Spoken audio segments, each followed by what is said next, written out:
come into the room.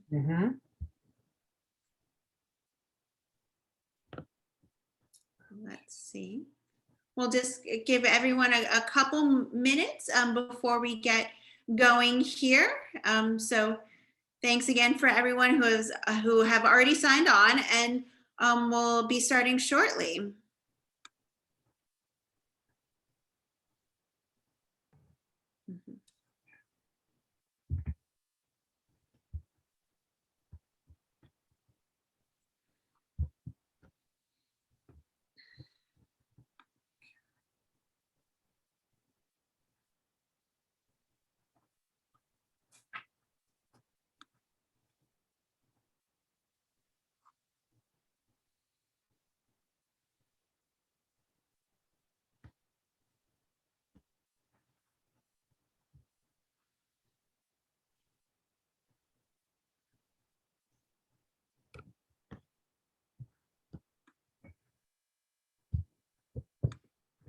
So I think, Kevin, maybe we can get going, because I know that we have so much, as we were just talking, so much to cover tonight. So I want to make sure that we can fit everything in. So good evening, everyone. Thank you again for joining us tonight. My name is Alana Butera, and I am the president and head of appraisals and advisory at Butera Art Advisory and Management. I want to welcome you to tonight's lecture, where we are hosting renowned historian Kevin Draper to discuss the New York City art gallery scene from the 1950s through the 1980s. Kevin is co-founder of New York Historical Tours, and an impassioned New Yorker. Kevin brings to life the stories and history that have made New York the most exciting and dynamic city in the world. Kevin has led historical talks and lectures for top universities and Fortune 500 companies, and has been a consultant to a variety of publications, including CBS, ABC, Bloomberg, the New York Times, and the Wall Street Journal. Before I turn it over to Kevin to take us through tonight's program, I'd like to say a few words about my firm. Butera Art Advisory is a full-service, independent art appraisal and advisory company. Whether through virtual or in-person appointments, our specialists and project managers are available to assist you and your clients with all aspects of art appraisals, sales advisory, and collection management. Our team of experts and specialists span all areas of fine and decorative art, jewelry, classic cars and motorcycles, wine and spirits, coins, and other collectibles. On this call this evening, we are joined by our Vice President, Ginny, and by various specialists and project managers from our offices located in New York City, Summit, New Jersey, and our newest office on the Philadelphia main line. As the third part of our lecture series on the art scene in New York City, I'm thrilled that we are discussing the period from the 1950s to the 1980s this evening. Frankly, it is my favorite time period. We saw the boom of the first major art movement in America, which gave way to pop art with Andy Warhol and street art with Jean-Michel Basquiat. The impact of the art and the artists during this time in New York City, but also on the world as it relates to the timeline of art history, is truly astonishing. Before I turn it over to Kevin, a quick housekeeping note. All attendees must be muted during the lecture. Please enter your questions for Kevin into the chat, and they will be answered at the end of the presentation. A recording of this talk will also be made available. And over to Kevin. Thank you. Great, thank you, and welcome everybody for our presentation tonight. And again, definitely any questions in the chat box, I'll be more than happy to answer questions at the end. And what I'm going to do is, before we jump into the 1950s and 60s, 70s, and 80s, I'm just going to back us up just for a moment. 1 second here. There we go.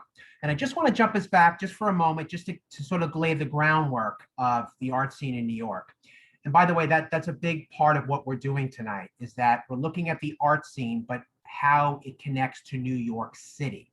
So we're going to be talking about artists that are either New Yorkers, born and raised and lived here, or people that moved here and sort of became New Yorkers, and what their artwork did to sort of help New York's reputation being sort of this cultural capital of the world. And in turn, how did New York help them in their art careers, and how did they flourish?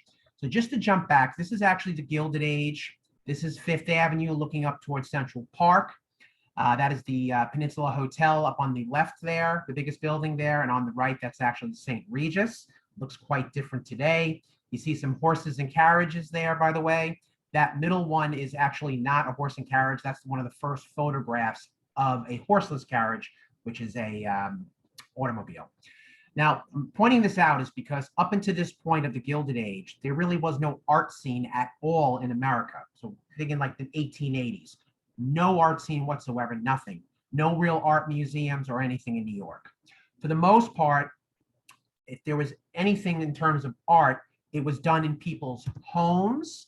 And this is where they would display their artwork in sort of a salon style. But everything was pretty much in the home. And for the most part, it was these like European masters. We're going to see the birth and the growing of the American art scene going into the 20th century, and mostly here in New York City. It really gets its real major kickoff with the Armory Show in 1913, which we actually discussed in the last lecture. And I just wanted to make the point that you had over 1,300 paintings, sculptures, and decorative works by over 300 avant-garde artists at this Armory Show. Impressionist art, Cubist works were represented. But this was the really beginnings of the art scene in New York, and it would flourish throughout the teens, the 1920s, the 1930s, and into the 1940s. And New York City would flourish and become a true cultural capital of the world during this period. We see the ballet, we see the opera, we see the Philharmonic come into existence, and the foundations to this is art in our museums. Now, we get to World War II, the 1940s, and after World War II, when the war is over, there's a big question to whether New York City is still going to remain the cultural capital of not just America, but the world. And there's a lot that New Yorkers are going to do to try to make sure that we stay the center of the art world and cultural world, that is. But there was a big question mark. Can we hold on to this title? Are people, is the art capital of the world going to shift back perhaps over to France or somewhere else in Europe? So that was the big question after World War II. And some of the artists that I'll be discussing tonight are some of the people that are most important to making sure that we remain the cultural capital of the world and the art capital of the world. So I'm just going to jump right in and start with Jasper Johns, who is actually he's 91 years old. He's still alive and he's still actually creating artwork. He's an American painter, sculptor, and printmaker. The architectural styles which we'd be known for is abstract expressionism, neo-dada, and pop art. He's had almost a 7-decade career for the second half of the 20th century and now already the first 20 years of the 21st century. And what's interesting about him is when I said American painter, that's one of the key things you're going to be hearing from me over and over again tonight, that these are American painters, Americans, with the help of people like Gertrude Vanderbilt Whitney, decades earlier with the formation of the Whitney Museum. American artists will finally start to get their respect, and we'll start seeing American artwork in museums. So this is the first actually really big wave of American artists. So again, that's one of the key things here when I talk about Jasper Johns. Now he would study at the University of South Carolina. And what's interesting about this is that he might have spent the rest of his life there, and he might never have reached the levels of success that he had if he had not come to New York.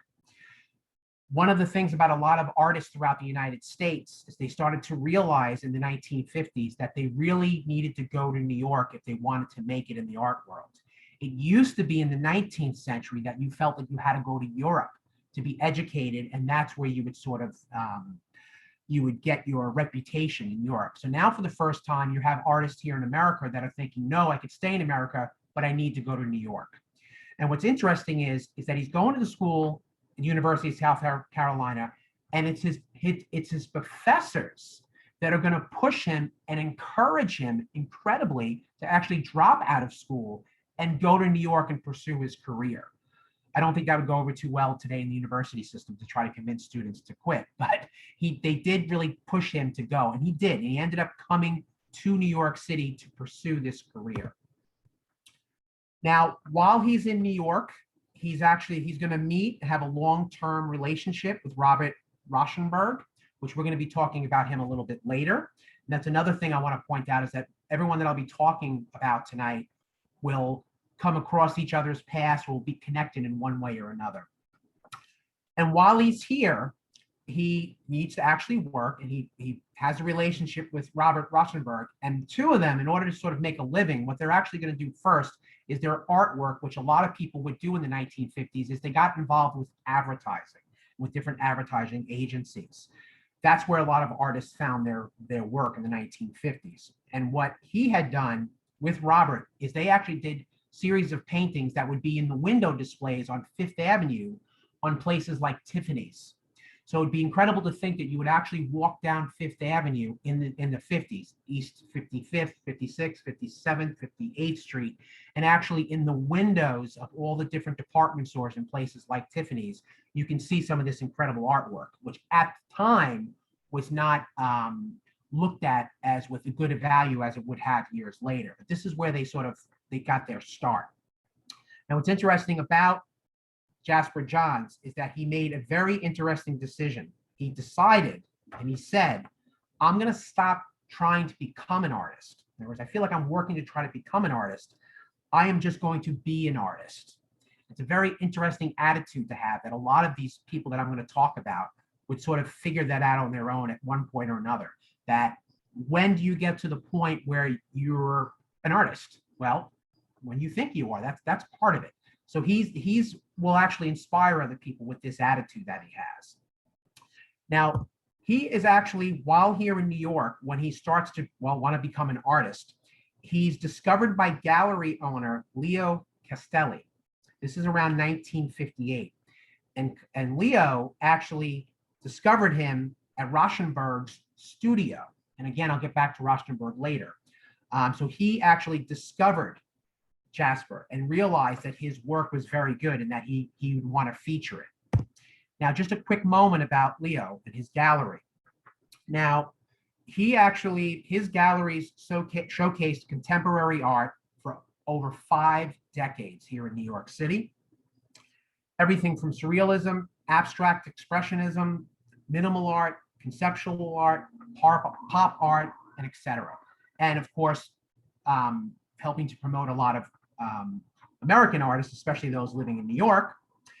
And what was interesting, what he did, he actually put many of his artists on a payroll, whether or not their work sold, which was unheard of. So his belief that, artists, if I put them on some sort of payroll, that there's a possibility that eventually their work would sell. Again, unheard of at the time. But this was a very revolutionary way of running a gallery at the time. Originally, it was down on West 40th Street. Then they moved up to 4 East 77th Street on the Upper East Side of Manhattan. And I do believe the gallery is still there on 8 East 77th Street. This would show some of the most prominent commercial venues for artists all throughout the 1960s, 70s, and continued on through the 80s. So he's a very important part of that, and he would really help launch Jasper's career. And there were other artists. I mean, obviously, Salvador Dali is not a New Yorker and really didn't spend a lot of time here, but these were just some of the people that he was connected with and sort of helped shift and keep the focus on New York City as an art capital. Now, I have this photo up for a reason. This is one of his most famous paintings or series of paintings that he would have. And Jasper Johns, this one is the American flag, and it's actually a series of paintings. Now, what's very interesting here, in the 1950s, what was happening in America, you had the McCarthy hearings. And I don't know if those watching remember what that was, but it was a very interesting time in the 1950s where you had this guy McCarthy, senator, who was calling out people for being communists, and there was a very somewhat of a paranoid state that was happening here in this country about who's communist and who's not.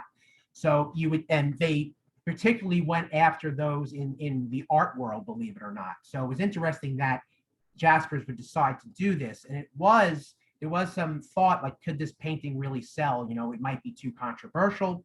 And what's interesting about this is during this time, during the 1950s, the question about this particular artwork was, does it celebrate the American flag, or is it sort of trying to make some sort of political statement?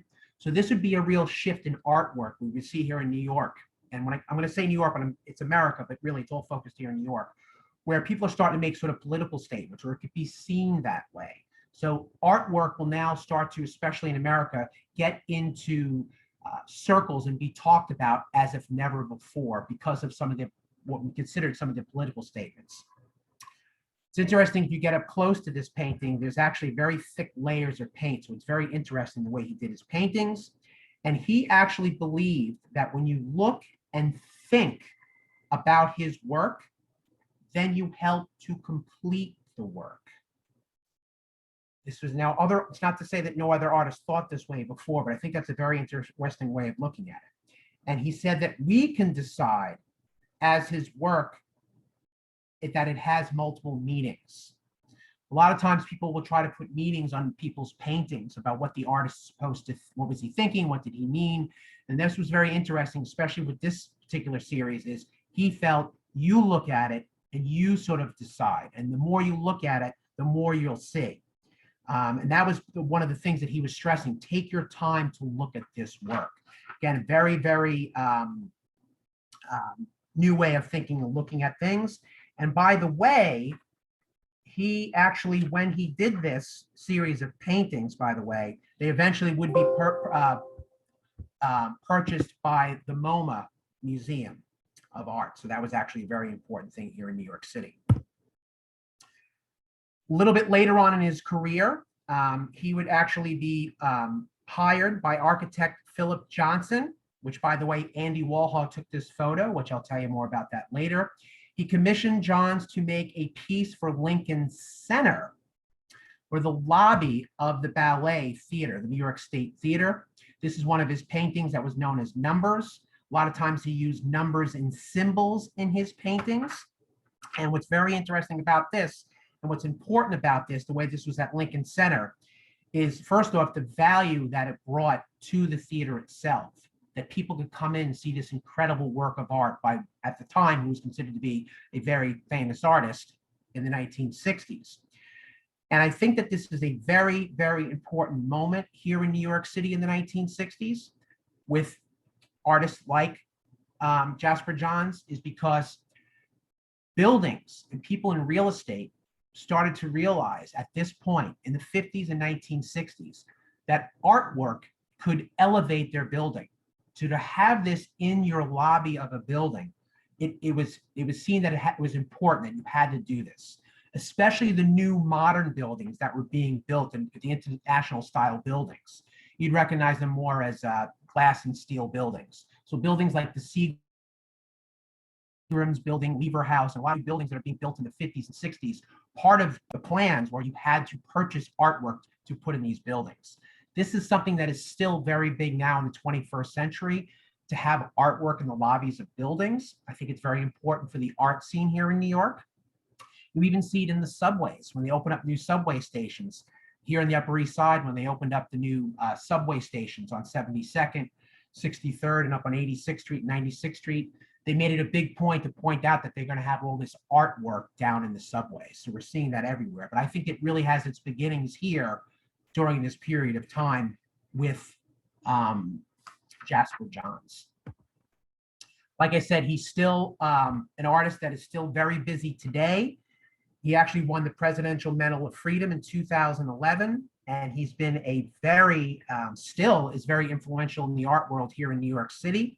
So much so that I highly recommend an exhibit that's actually opening today at the Whitney Museum and the Philadelphia Museum of Art. It's actually opening at both places, and it's one of the largest exhibitions ever of his work. If you have the chance, I highly recommend this. I'm actually going to be doing this myself in 2 weeks. Go to Philadelphia. If you can drive there, it's less than 2 hours. You go to the Philadelphia Museum of Art first when they open in the morning. go through the exhibit, and then you can either drive or take the train back, depending how you want to get to Philly. It's only 2 hours, and then go to the Whitney. So the second half of the day, you can go to the Whitney and you can see both at the same time. I think it's a interesting way to see his work. So I just wanted to point that out. Now, speaking, I was just talking about him before, so I want to jump back into Robert Rauschenberg. Now, again, an American painter and graphic artist and sculptor. He was originally from Texas, but he felt, like many others, that in order to make it, he had to go to New York. So he is going to leave Texas and come to New York, and he will instead, which was the fear, will artists in America want to get educated? Will they think to go back to Europe the way it was in the 19th century to be educated in the art schools? Or would they want to stay in America, especially New York? Well, thankfully, he actually decided to go to the Art Students League of New York here in the city, which is still here. I just wanted to point this out because it's a very important part, I think, of the art world, because a lot of young artists can still go here. Founded in 1875 by a group of artists, almost all of whom were members of the National Academy of Design. Many of them were women. And it was founded by artists and supporting artists since 1875. And the underlying principles set by the League founders have remained unchanged, emphasizing the importance of artistic creativity. That is the absolute opposite of what they were doing in Europe. And that's why I want to make that point. There's no degrees, there's no grades, there's no Art 101. You go to this art school and you do what you want to do. That is very important because people like Rauschenberg will really expand his mind of what to do in terms of art because of going to the school and then staying here. Now, a lot of his early work, by the way, anticipated the coming of the pop art movement. So he was doing this sort of before people started calling it pop art.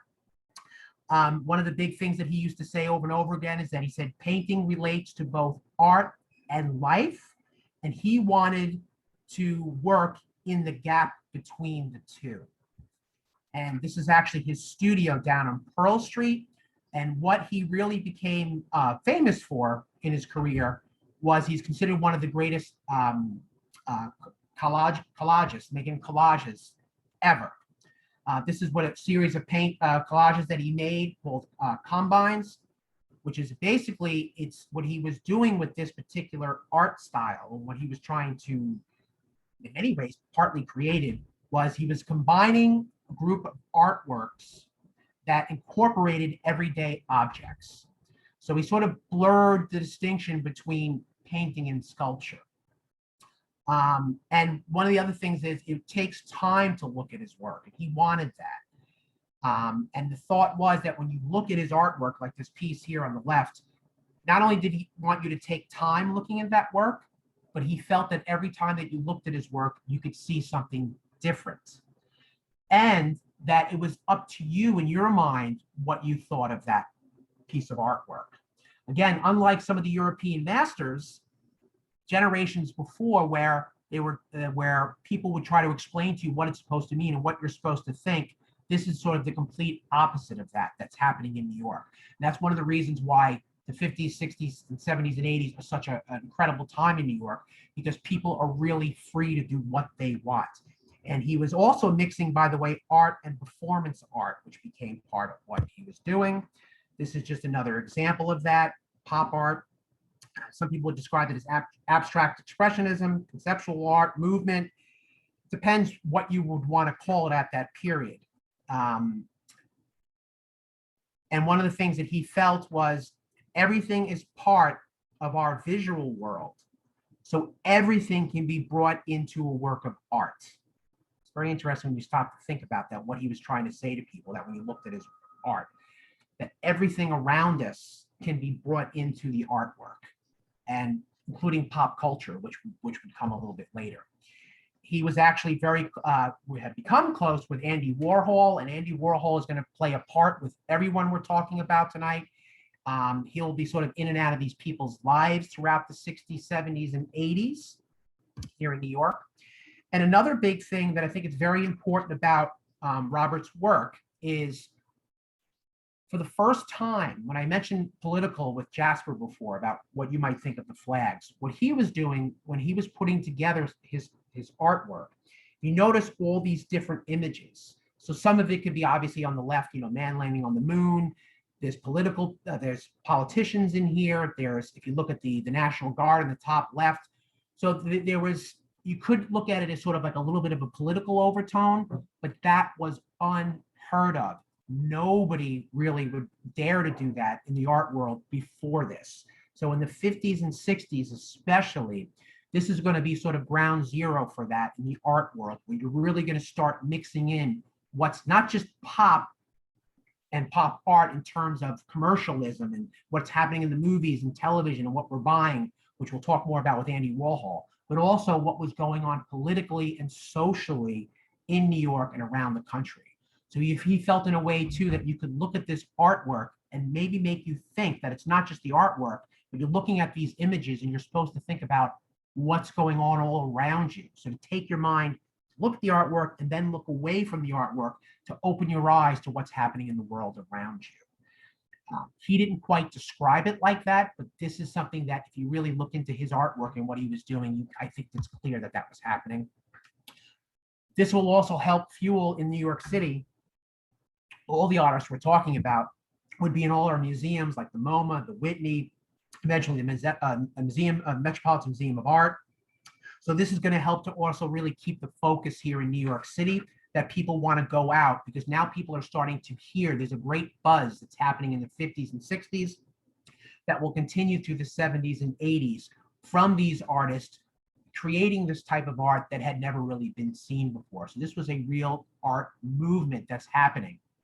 Unlike Cubism and other things from decades earlier, this is a whole new form of art that was playing out in New York. People will say America, but I keep saying New York because remember, all of these people would come to New York and work here and consider themselves New Yorkers.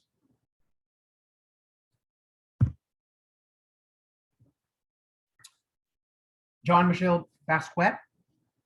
Now, well, actually, any of these people we could probably do a full talk on. So it's one of it's interesting things. I'm sure we're going to get as many people in here as possible, but I wanted to spend a little extra time on him because what's interesting, well, there's a lot of interesting things about him, but what sort of sets him apart, I think, a little bit from some of the other people we just mentioned. Now, he's born in New York, and he'll live out pretty much his entire life here in New York City. He really came to real prominence and he had real success in the 1980s. He was part of the Neo-Expressionism movement. It's a style of the late modernist, early postmodernist painting and sculpture, that style that started sort of in the late 70s. And a lot of that is actually, some of this is actually sort of tied in with graffiti artists. And he himself considered himself a graffitiist and an artist, a painter, and also a musician, by the way. That's another thing a lot of people don't know. He was actually a musician also. And he actually showed a talent very early on in his life. When he was a young child, his mother used to actually take him to different museums in New York, and almost immediately, when he was like 5, 6, 7 years old, he was fascinated by art, and at home would start creating artwork and painting, and started showing this early artistic talent, which if anybody has kids at home, that's why I think it's one of the reasons why it's very important to take kids to as many art museums in New York as you can, or anywhere that you are. I'm not sure where everybody's watching from, but no matter where you live, it's a good idea to take kids to museums, because you might be surprised how somebody's mind can be opened by going to some museums. And he definitely had that happen to him. And he had something actually very tragic, but he said it was probably one of the most important things that happened in his life. He was actually hit by a car when he was a young child, and he'd have to spend months at home recuperating from this. It was a very serious accident when he was hit by the car, and he spent a lot of time at home. And his mother actually bought him a copy of Gray's Anatomy, bought him the book for him to look at. And that sparks a lifelong passion in John with the inner body and what the body looks like inside. And even if you're looking at a person where you're not seeing inside of them, but you're looking at them, and you maybe in a way you're looking through the skin and you see what's inside of them and what exactly it is inside of them.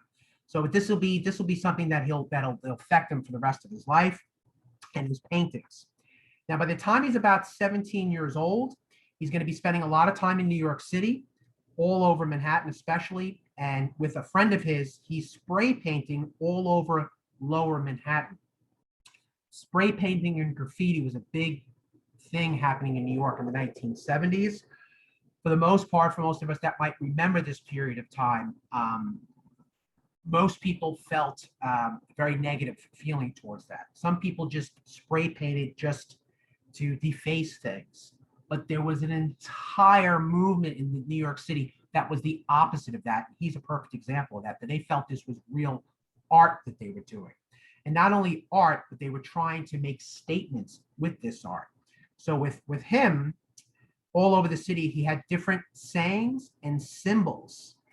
Perfect example, he would write things like, "Save all idiots," and just write that. And that would make people sort of stop and say, "Save all idiots. What exactly does that mean?" And he did most of this under not his own name, of course. He was called Samo, which was his signature, SAMO. And with that, he started to become very popular. People were wondering who this person is. Who's this kid? Who's doing this?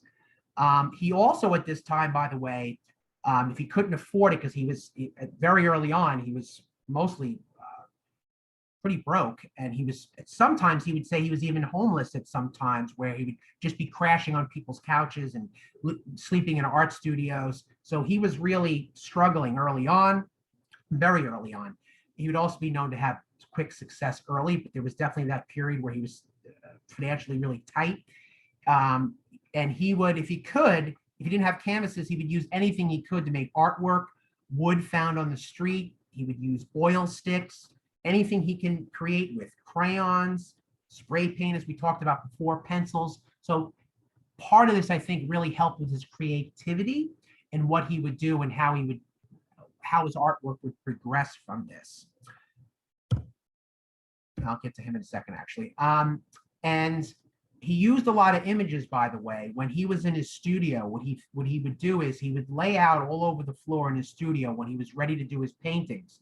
He would have clippings from comic books, menus from restaurants, different quotes from different textbooks, and he kind of kept them all over the studio floor, and he tried to incorporate some of these images and some of these words. And he wanted his work to be a voice for most people that couldn't speak up for themselves.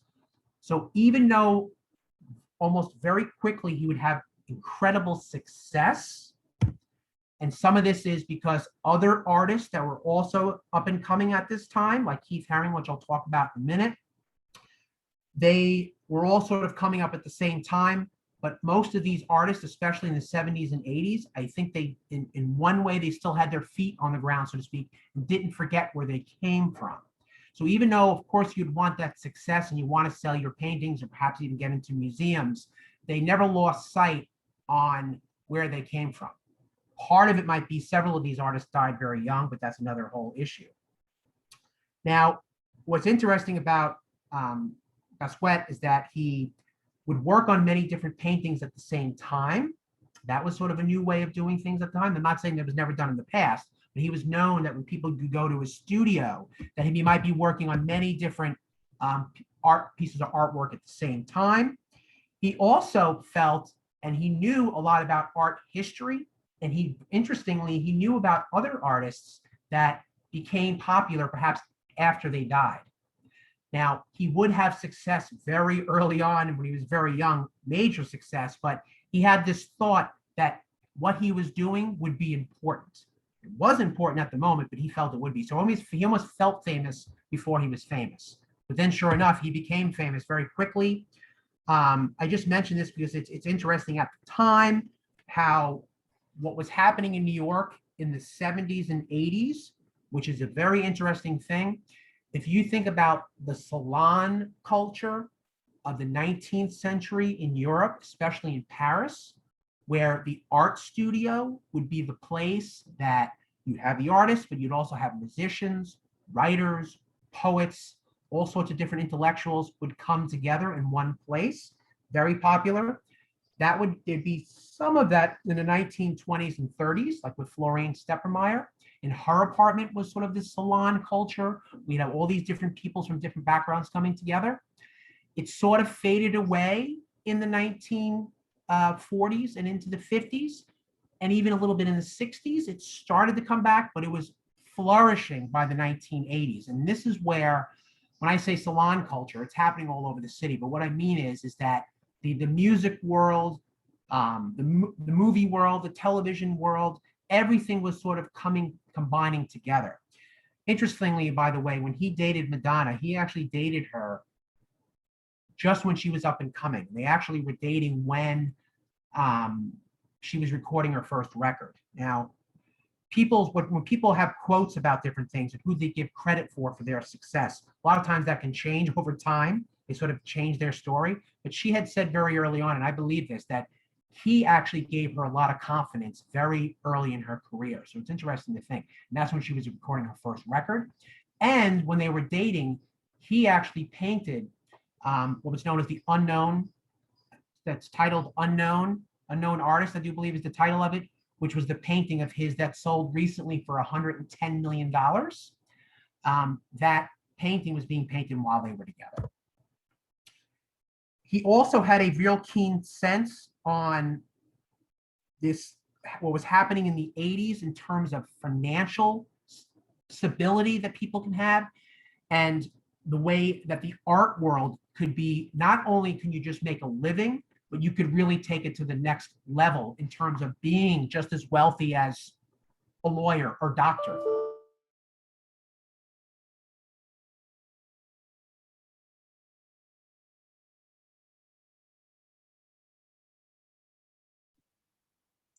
Kevin, are you there? Ooh. Just hold on for a second. I think we're having some technical difficulties, and I'll try to get Kevin back on shortly. Just hold on a moment, please.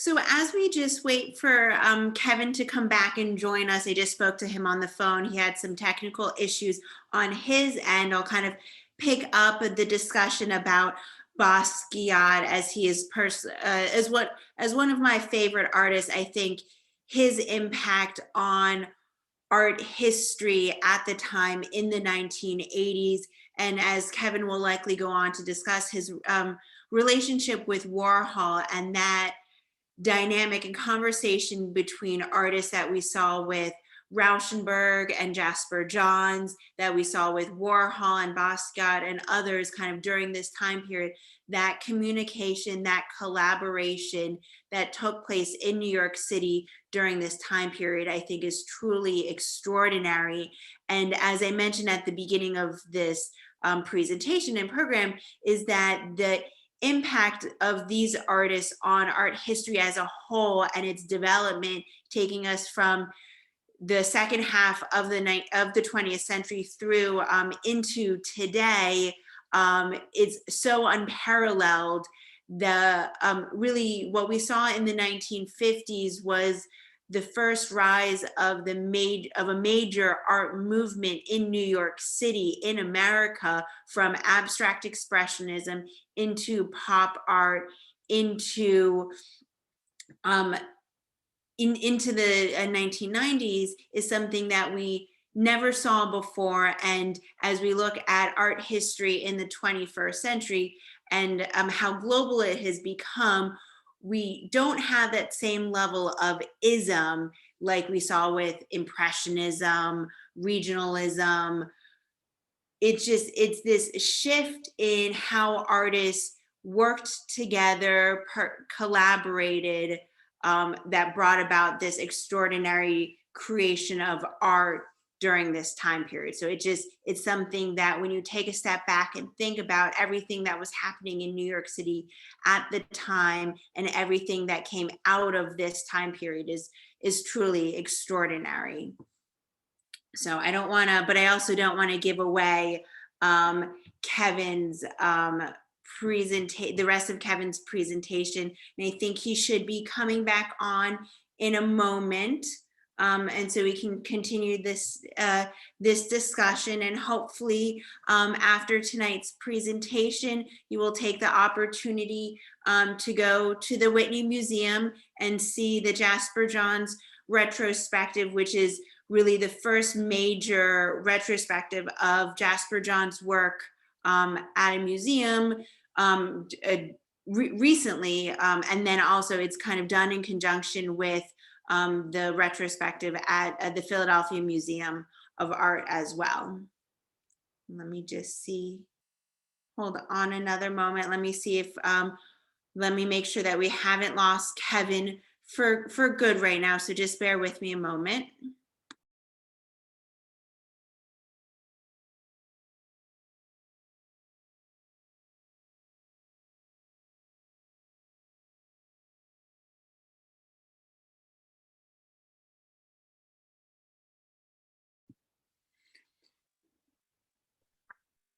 Kevin, can you hear me? Yes, I can hear you, and I'm bringing the presentation right back up. Wonderful. Well, while you were gone, I just was speaking a little bit about Basquiat, Warhol, and that kind of, as we were talking about before the start of this presentation, the collaboration between these artists and kind of that impact in the unique time period that we had of collaboration of these artists in New York City. So I will let you take it from there, although I think I gave a little bit away. So Okay, I gave everyone a sneak preview of the rest. And you can see the image, right? Mm-hmm. Yes. Okay. Thank you, everybody. I apologize. That was a technical issue that we just fixed. I apologize about that. So let me get back into the groove here. So yes, so people working together, and let me just get back to where I was here. 1 second. So, okay, 1 second here. Okay. So he had started a friendship with Andy Warhol, and that it's a big, another big thing that I want to point out is how all these different artists and all these different people started working together and then helping their careers. When you look at someone like Andy Warhol, which I'm going to talk about in a moment, when you think about how big he was back in the 1960s, and he continued that through the 70s. You know, it's one thing that when you reach this level of success, but how do you keep that going? And one thing about Warhol, he understood how important it was to sort of keep connections to the new up and coming artists.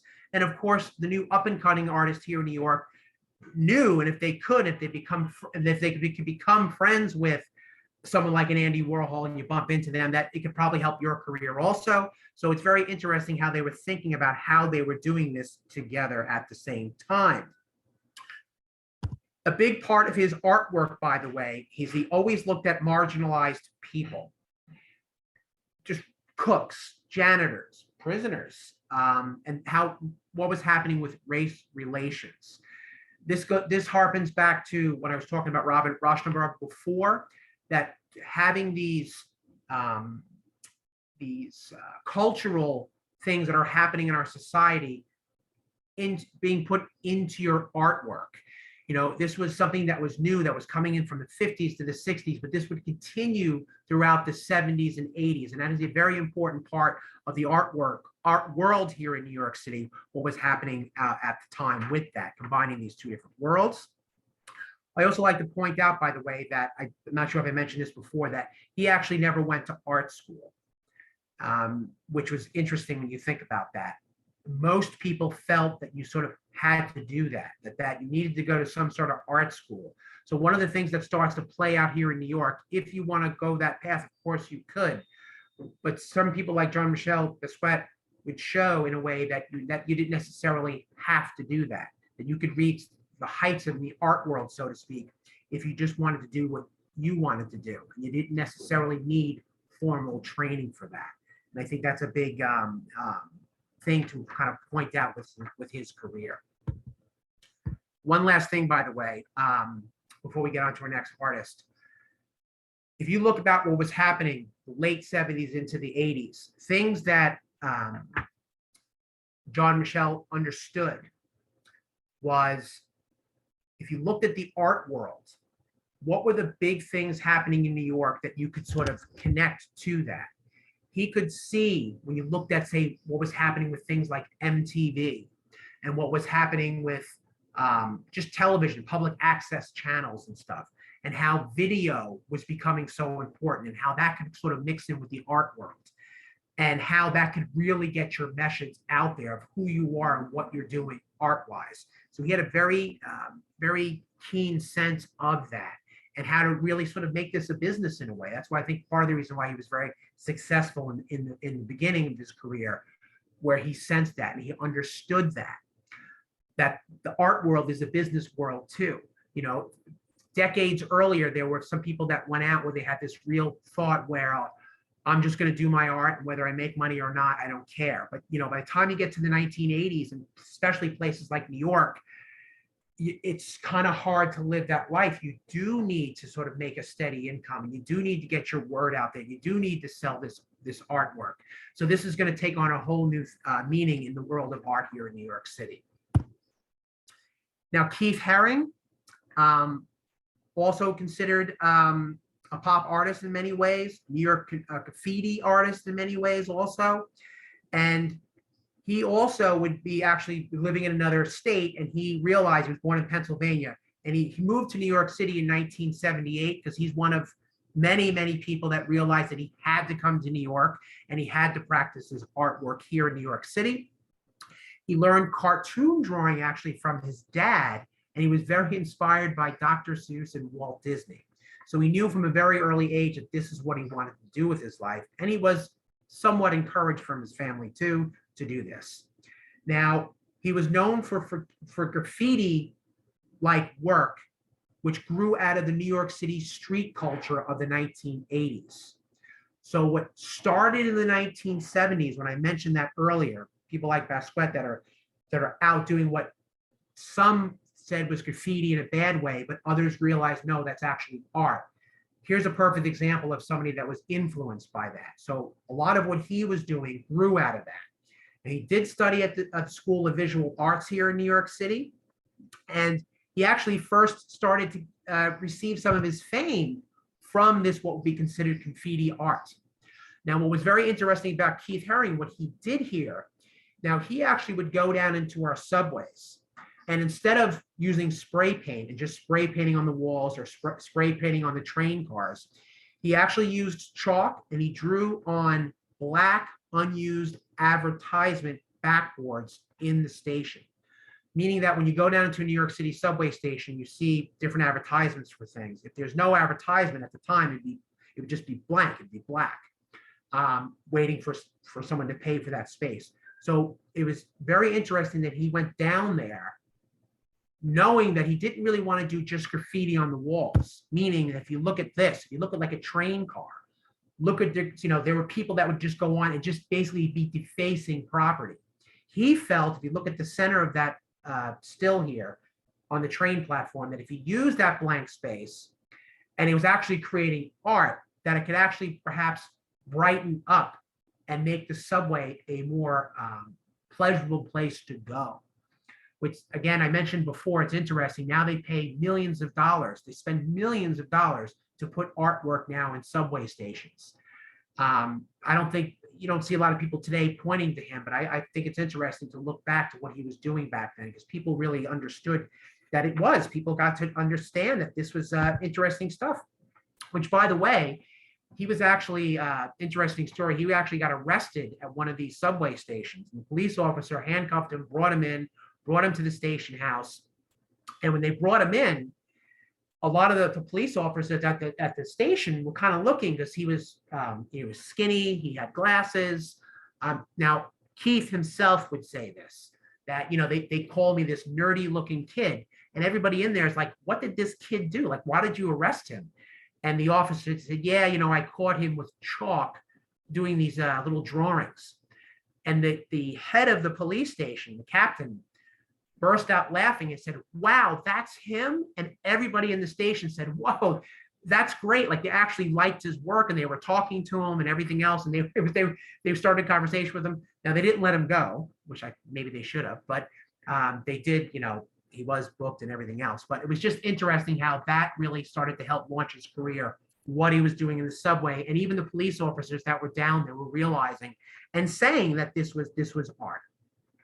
And by the way, for the most part, he himself would kind of skip over at the time, trying to get his artwork. He'd foregoing his artwork to be put into galleries and museums, which is interesting because, a lot of people, that was their goal, to have their work in galleries and in museums, to try to sell it or whatever. But he actually, for the most part, was not doing that. He felt that he wanted his artwork to sort of be out there for everyone to see, and that it didn't necessarily have to be in a museum. And what he was starting to do, which, by the way, this is probably one of his most famous murals that he ever did, and most famous works of art. This is at 128th Street and 2nd Avenue. If you're coming in from, say, Westchester into New York City, and you come over the bridge and you're going on to 2nd Avenue, it's right there. It's still there. And what he did, which was interesting, which I mentioned before, that what a lot of these artists were doing in the 50s, 60s, 70s, and 80s is not only shining a light of what was happening in society, but looking at some of the big issues of the day and incorporating it into their artwork. So if you look at this one, this is Crack is Whack. And that was a really, it was a crack epidemic in the 1980s, where a lot of people were ignoring it or saying that it was just a poor people's problem and sort of ignoring it. So he was trying to bring things like this to the front. He would also talk and do things with AIDS awareness. So the two big things that he was looking at was the crack epidemic and what was happening with AIDS in New York, because this was sort of where, a lot of people are being infected at the time. So with that artwork, by the way, he, even though he didn't want his work to be in galleries and what have you, he couldn't help but sort of become part of the scene, so to speak. So this melding, this coming together of what was happening in music and the movies and television and the art world, believe it or not, was really the center of a lot of this. That it's funny, you would talk to a lot of people, like Keith Richards or people like this, Mick Jagger. There's so many musicians that said, well, really, they want to be an artist. And it's amazing how many people that are famous for one thing says they really would like to be an artist. Someone that you might know of today, well, I think you definitely know, someone like Tony Bennett. He spends most of his time, believe it or not singing and performing. Even years past, he considers himself more to be of an artist, which is kind of interesting. So people like Keith Haring, once again, Andy Warhol is sort of at the center of all this in the 60s, 70s, and 80s. And Keith Haring's work, by the way, before I move on to Andy Warhol, would of course be featured in art galleries and would be much more valuable after his death. He died very young of AIDS, complications from AIDS, I should say. And I think he left an indelible mark really on New York City and the art world and the art scene in New York, where he took something that was looked down upon in New York, which was the graffiti, and he took it to sort of a whole new, another level, Keith Haring.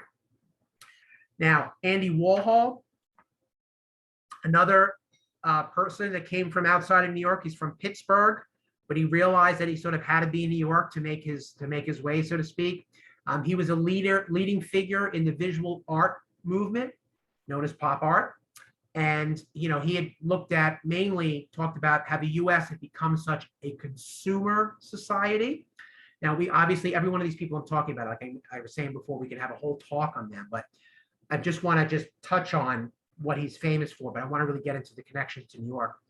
And he really explored the relationship between artistic expression, advertising, and celebrity culture.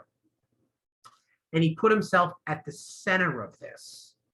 And it was really very important that he did that, that for him at least, where sort of the artists could become almost famous for being famous in a way, and to sort of shine a light back on our consumer society and on everything that was happening in New York, everything in the sports world, the movie world, the art world, politicians, you name it.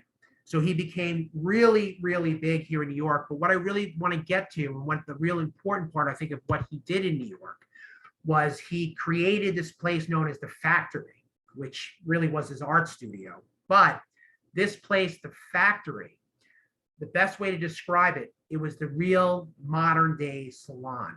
The thought of where everybody from every different background can come to his studio.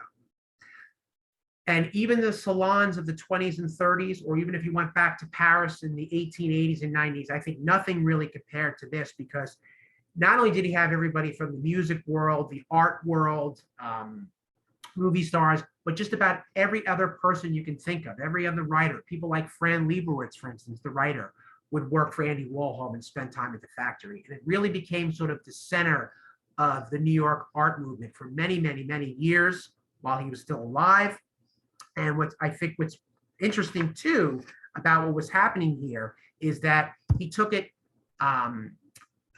with these worlds melding together here in New York. People like Lou Reed, for instance, if anybody's heard the song Walk on the Wild Side, that is actually all about the Factory. If you go back and listen to that song carefully, he's writing a song about what was happening, what he experienced, and what he saw at this place, the Factory, which, by the way, was in Union Square. There was in a few different locations. The building is still there, but that's actually down in Union Square. Another thing that Andy Warhol that was very big on doing was he became sort of the center of the attention here in New York City. And sorry about that. He became sort of the attention here in New York City. And one of the things at places like Studio 54, Andy Warhol was very concerned with, and he helped to bring together the world of fashion and music. And it was interesting because a lot of people felt that places like Studio 54, especially the DJ booth, was sort of the center of the heartbeat of New York City and everything that was happening. But it was really the art world that was fueling a lot of this, especially Andy Warhol. They would say that you knew that you were at an in party that was a really good party if Andy was there, that he was really one that sort of made that happen. Obviously, his artwork can be seen in all different museums throughout not only New York, but throughout the world. But I think the fact that he knew how important New York would be, not only to his success, but his success in turn could help New York continue to be successful. So one thing about all these artists from the 50s, 60s, 70s, and 80s, that they were getting something from being here in New York City, but really what they did in turn is they helped New York get through some of its most difficult years, especially the late 60s and the 70s, where people were starting to write off New York and really questioning, will it really still be the center of not just the art world, but then it was starting to affect will it be still the center of the financial world and the real estate world. Incredibly, the art world was really the foundation and the glue that was holding New York together through these periods. Warhol again. And one last thing I'd like to mention before we get to some questions is there was something known as the Times Square show. This was actually an advertisement for it.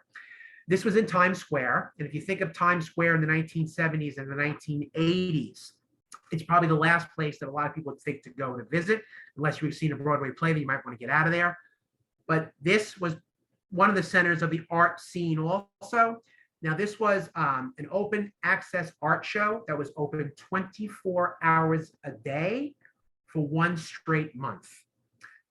It featured art, poetry, music, art performances, films, video. It was actually advertised. They were actually advertising and heavily promoting it. And anybody, people that wanted to do poetry, anything you want to do, but the art was what really was fueling this. And up and coming people that would find success here would be people like Tom Otterness. If you know the Otterness, Tom Otterness's sculptures, you see them in a lot of our subways. He was actually featured at this show. So was Jean-Michel Basquiat. He contributed to this show, and so did Keith Haring and many, many other people.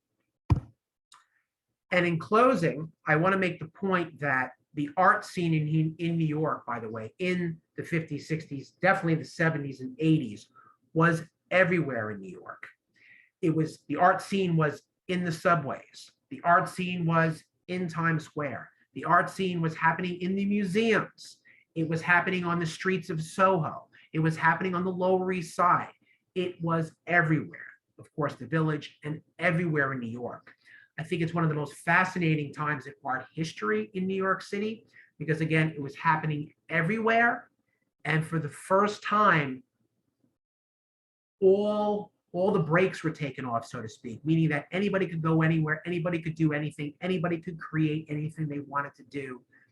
And it was fueled by New York, and it was fueled by some of these artists that we mentioned tonight.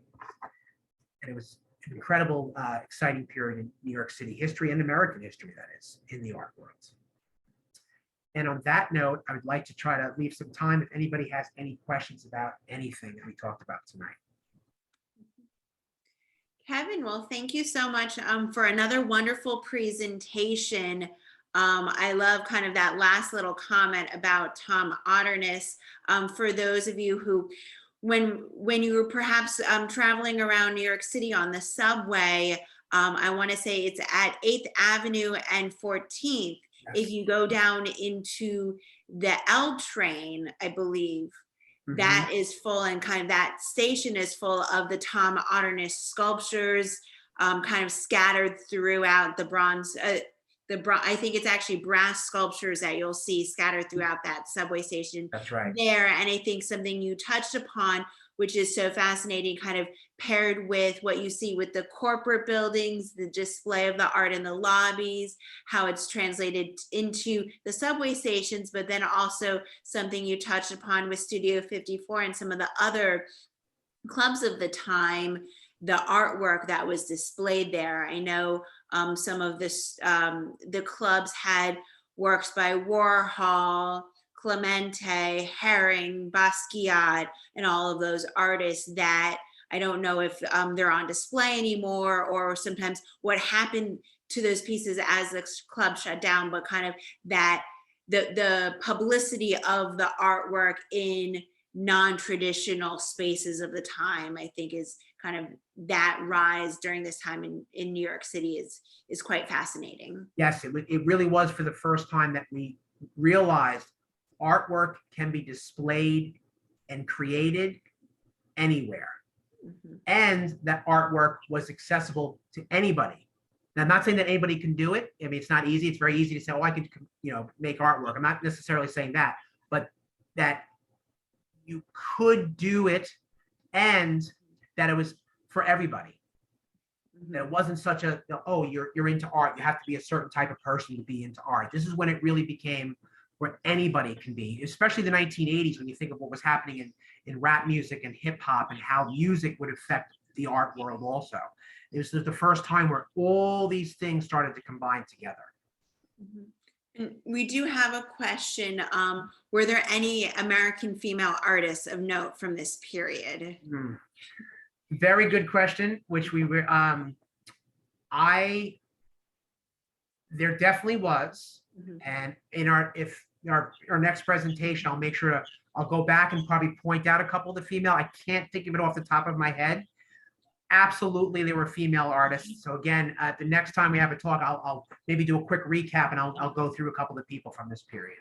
A couple. I will jump in and answer that question in part two. I mean, Helen Frankenthaler is an artist from this time period. So I think that, and also something that we've been seeing just more on the market side, especially recently, is kind of the conversation around male artists versus female artists, especially when it comes to a price point, and kind of just the knowledge and information and kind of the interest in female artists from this time period. And I do remember I was actually once at Laurie Simmons' studio, which is a famous photographer, Leah Dunham's mother, from the creator of the HBO show Girls. Her mother, Laurie Simmons, is a well-known photographer. A father is also an artist. And I remember actually speaking with her one day in her studio. She was working during this time period, 70s, 80s, 90s. And she said that she always struggled with the size of her photographs because they were so small that compared to her male colleagues and counterparts who were creating some of these massive works of art. We saw with Basquiat, with Warhol, these gigantic canvases that just the size and the impact of this art, of the male artist's work, was extraordinary. And I think at the time that's where the focus was, but there were so many female artists working at the time in various mediums, whether it was paintings, photography, or other mediums that just haven't received the same recognition. Although in recent years we have seen shifts in the market and a resurgence of a lot of these female artists from this time period. And I do have another question from William. Those years were so dynamic in terms of creativity and volume of creation. Is there anything like this happening now? I don't hear of it. Very possible. I'm unaware. Is there anything you can point to explain this possible waxing and waning of creativity? Well, two things. One, I think we could definitely get to that in another talk when we try to go into later periods of time, that we can get into that. There are names offhand. I mean, there would definitely be, I'm sure there are quite a few people out there right now that are doing things, but I think what's very interesting is that it definitely isn't magnified to the extent that it was, say, in the 70s and 80s, because if you looked at what was happening, for instance, with when I mentioned MTV or public access channels, in other words, people taking out video cameras and filming things. Matter of fact, Basquiat, he was filming a movie, by the way, in 1980. There was a film that he was working on himself that they never had the money to finish it, but it was just finished now. So all of these people, including Andy Warhol, they were experimenting so much with video and all these mediums to get the word out, that became part of the scene. And even the culture of people being in Studio 54 and the way everything was magnified. I know you might be saying to yourself, well, wait a minute, Facebook, Twitter, I mean, things are more magnified today than ever before. Instagram and all these things, and you would think, well, it seems like it should be even more. Partly, I think that's not the case, because I think things have become diluted because there is so much out there where that nothing is capturing the imagination where it would have in the day, if that makes sense. In other words, everyone in America could tune into MTV and just see a particular artist or see a particular music video, whatever it may be.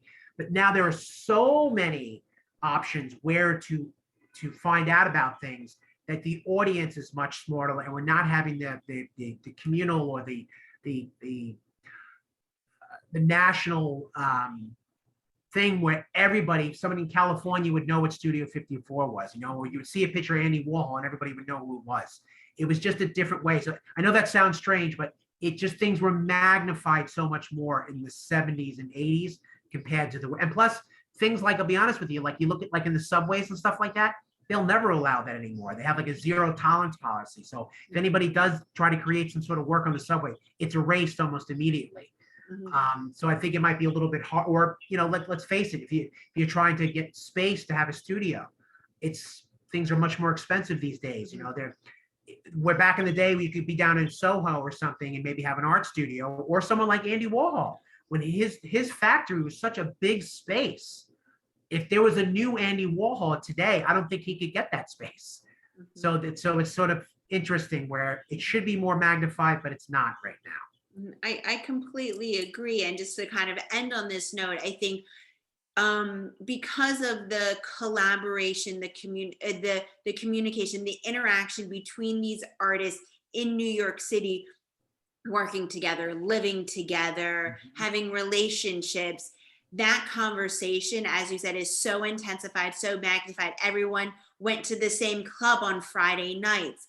And it was that intensity of togetherness and that creativity that spurred these extraordinary art movements that today in the 21st century, in the global society and culture that we live in, there's so much opportunity for everyone to have their own interests. They're not all hanging out, as we were talking about before the presentation, they're not all hanging out at the same bar. They're not all feeding off of each other in the same way that artists feed off of and work together now. It's just not that same level of intensity. So I agree. Creativity feeds off creativity, right? You have to have sort of people together to do these things, right? Absolutely. Kevin, again, I know that for our viewers tonight, and hopefully for the people who will log on and watch the recording later, I want to be respectful of your time. And I know we went over a little bit this evening, but I want to thank everyone for joining us. And I hope that you enjoyed this presentation. Again, one of my favorite periods of art history, especially in New York City. So it was great to kind of see how all of the artists and the pieces came together to create this a really unparalleled period of art history and creativity in New York City. Great. Thank you. Thanks again. Thank you, everybody. Have a good night. Thank you.